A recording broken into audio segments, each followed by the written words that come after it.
If you've ever seen paintings of kings or queens or of other notable people from the 1600s or 1700s, you know that in those paintings, those people are almost always pictured as wearing very large lace collars.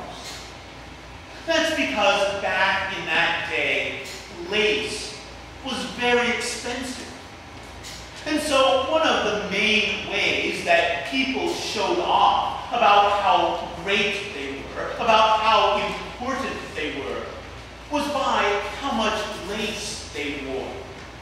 In other words, the size of your lace collar was a signal to other people about how great you were supposed to be. In order to show how great she was, the wife of the French King Henry IV wore such a huge lace collar that she had to have a special spoon made for her that was 2 feet long so that she could eat. Or over in England, Queen Elizabeth I ordered guards at the city gates to be on the lookout for anyone who was wearing more lace than was permitted for their social class. And if they saw anyone wearing too much lace, they were ordered to cut it off. Because the Queen didn't want anyone walking around pretending to be greater than they really were. Back in the 1800s, an explorer was going through a region of Africa that is now known as Tanzania. And one day, as he was going along, he came across this tribal king who had a rather unique way of showing how great he was. You see, in that region, at that time, food was very scarce. And so, in order to show off how rich he was and how great he was, that king ordered that his wives be force-fed with all kinds of food, to the point where they became incredibly obese and bloated, to the point where they weren't even able to move. That was the best way that king knew to show people how great he was. Do you see a common pattern that emerges from those examples? We often assume that to be great means to have something or to have more of something than other people do. We often assume that for us to be great, that requires that other people be less great.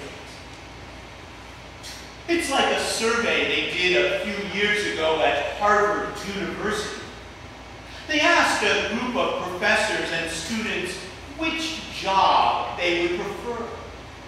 A job where they would be paid $100,000 a year, but where everyone else would be paid more than that, where everyone else would be paid $200,000.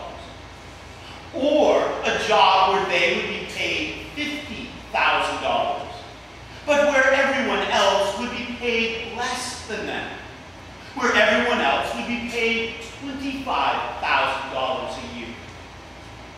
The majority of people there at Harvard said that they would prefer that second job. A majority said that they would be willing to work for less money as long as that put them in a position where they were above most other people. For a lot of people, that's what it means to be great. For a lot of people, to be great means to arrange things so that we are up here and most other people are down there, below us. As a Christian, as a follower of Jesus Christ, what do you think it means to be great?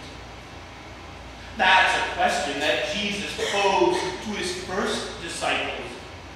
And it's a question that Jesus poses to us as well.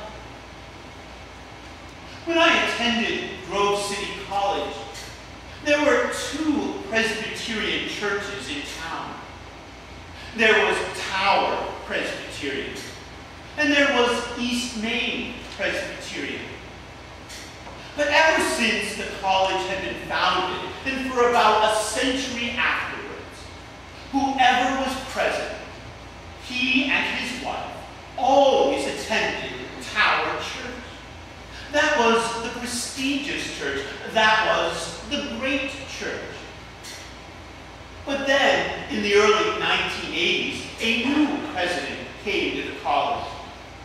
And for whatever reason, he and his wife decided to abandon tradition and went to East Main Church. Well, when the president and his wife made that decision, that just about decimated Tower Church. Because not only did the president and his wife go over to East Main, but just about all the college professors and staff people from the college left Tower to go to East Main as well. Apparently thinking that it was important to be able to say that on Sunday mornings they sat in the same sanctuary as the college president. And the reality is that in some people's minds, the greatness of a church is determined by the people who attend there. In some people's minds, the greatness of a church is determined by how many important people go there.